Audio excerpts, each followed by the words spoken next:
Touro College and University System uses a web-based time and attendance tracking system. We call it LATS. It stands for Leave and Attendance Tracking System. We're here today to talk about what's referred to as the present absent timesheet and how to utilize it. But before I actually show you LATS live, we want to give you a very brief overview of how the system works. Why are we required to do this? We are required to be able to show the value of accrued leave. And the only way we can do that is if we have a very solid way to track leave for thousands of Touro College and University employees. Another very important reason is Family Medical Leave Act. Some of our employees at any given time may be covered under this federal leave, and it's very important that we track it because it is for a set amount of time. The only way to do this is on a leave tracking system like LATS. LATS is a hosted solution, and there's only one reason I'm telling you that. I want you to know it's not on a Touro server, and therefore when we click save, there is a 2 or 3 second delay. There's nothing wrong with your computers. It is because it is a hosted solution. LATS is accessible from all Touro College and University System campuses, which means it's not accessible if you're not at a Touro site. Make sense? Okay. We do complete LATS timesheets on a daily basis, and each timesheet covers a 2-week period. And I'm going to show you very soon how it takes seconds a day to do this. On LATS, we submit our timesheets electronically. So when that 2-week period ends, by the following Tuesday, we need to submit it. It is submitted to our direct supervisor who reviews it and then finally submits it to be updated for your leave banks. But before you submit it, you're going to attest that it's true and accurate. As soon as you do submit it, it goes to your supervisors automatically. You don't need to do anything else. But if you want to look at it, it's always available for you to see. One of the nice things about a computerized system like LATS is it's easy.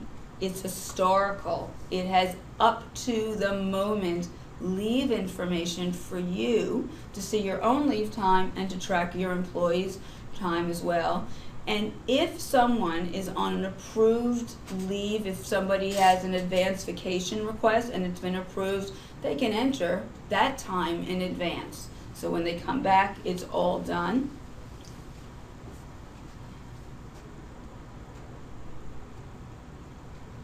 One of the very important things about LATS, and it's somewhat of a shift in recording time at Touro, is LATS is done on an hourly basis. So instead of thinking in days like we always have, we think in hours. So let's talk about hours. We work in a week a set number of hours. For your purposes, each day you will let us know if you're present or absent. If you're present, you're just going to click off present. However, if you're absent, we do show you how. You need to tell us, why are you absent? Is it a sick day, a vacation day, a personal day? Is it a floating holiday? Maybe you're on jury duty. Maybe you're traveling for business. But if you click that absent box because you're not at your primary location, we're going to show you how to enter that information. And that's when you need to know about number of hours.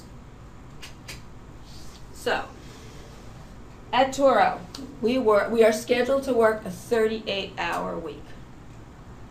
That's what we're scheduled to work. Monday, Tuesday, Wednesday, Thursday, it's 8 to 5. Fridays, it's 8 to 3 because of our early release.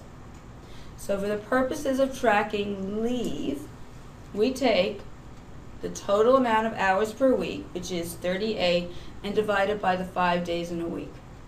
Makes sense, right? So that comes to 7.6 hours. So if you take 7.6 hours and you multiply it by 2 weeks, think of your vacation. That comes to 76 hours or 2 weeks vacation. So a leave day, you would enter on an absent day 7.6 hours for vacation.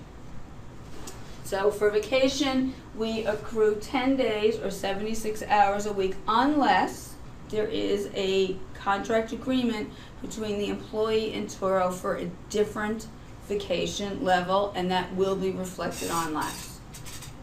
For sick leave every fiscal year, we each get the equivalent of 6 days of leave or 45.5 hours. And for personal, we each get 3 personal days each fiscal year, and that comes down to 22.5 hours.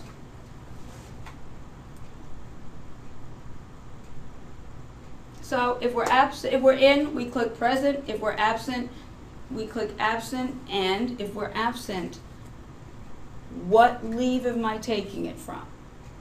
So I'm scheduled to work on a Monday, a Tuesday, a Wednesday, and a Thursday for 8 hours.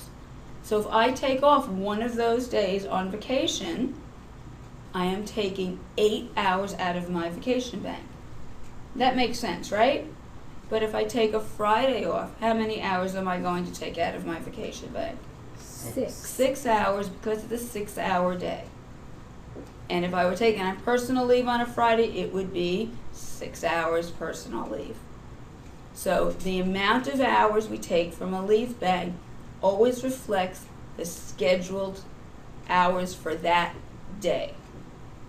On our early release days, when we work a 4-hour day, if we choose to take that as a personal day, that's only a 4-hour deduction from our time bank.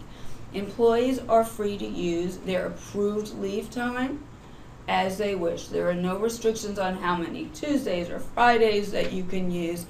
You are responsible to use your time wisely. So for the days where you'll see that the timesheet will always have a row for an absent day, for vacation, sick, or personal. But there are days when we're really not out for one of those reasons. It could be the floating holiday, business travel, working from an assigned office, the early release days, but there are other reasons. Jury duty, bereavement leave, Family Medical Leave Act. If the reason you are out is one of these reasons, you contact your HR manager or your HR director, and they will adjust your timesheet so that is reflected on your timesheet for you to use. Holidays. We have a lot of holidays at Turo. They change each year, but we do have a lot of holidays. LATS is automatically loading your full day holidays, so that's easy. It will already be there. July 4th is already listed as a holiday for you. As I mentioned before, LATS will calculate real-time balances. So in the middle of the second week of every timesheet, we will drop down whatever your vacation accrual is for that period.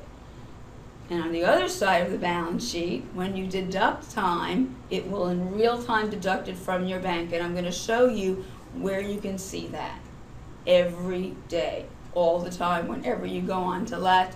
And just a reminder, personal and sick leave is on a fiscal year basis. So every July 1, we each get a new bank of personal and sick leave.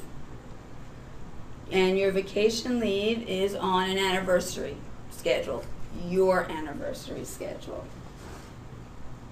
And the third calendar we follow is for holidays. Holidays are always on a calendar year basis, so that floating holiday, one in a calendar year. As long as you have pre-approval, it's your day to choose from. So at the end of the fiscal year on June 30th, what happens if you have sick leave left? Any sick leave, an hour or all of them. We give you a choice. If you have the equivalent of 4, 5, or 6 sick days left, you can transfer it approximately 50% into the vacation bank. So if I had 6 sick leave days that I never use, I could move 3 of them into a vacation bank. If I have 5, the equivalent of 5 sick days, I can get 2 vacation days. If I have 4 left sick days, I can get 1 extra vacation day. However, if we have 1, 2, or 3 equivalent sick days, we can move that, all of our leftover sick leave, hour by hour, into the catastrophic leave bank. Catastrophic leave bank is something we hope you never need, but if you have a catastrophic illness or injury that extends beyond your paid leave time that are in your bank, that is something that Human Resources will work with you towards, so that we can turn on that bank should you need it. It is for emergency situations. So, every June 30th, we close our fiscal year, and right after that, we will give you a choice. What do you want to do with what's left in your sick leave bank? You'll get a memo and a form from your Human Resources office. You will tell us what to do on that form, and you will return it to Human Resources. We will then update your lapse records, but it will be after the close of the fiscal year, which is June 30th. Here's a very brief definition of what is a catastrophic leave. It's an illness or injury that's expected to incapacitate the employee for an extended period of time. It's not just the employee, but it is a narrow definition. It is for the employee, their spouse, their children, or a legal dependent. It's not as broad a definition as it is with bereavement leave. It is for your immediate family. And if you have any questions about this, please go to your Human Resources Manager. They'll have a private conversation with you. So that was a very brief explanation of LATS, but now I'm going to show you a live demonstration of how easy it is.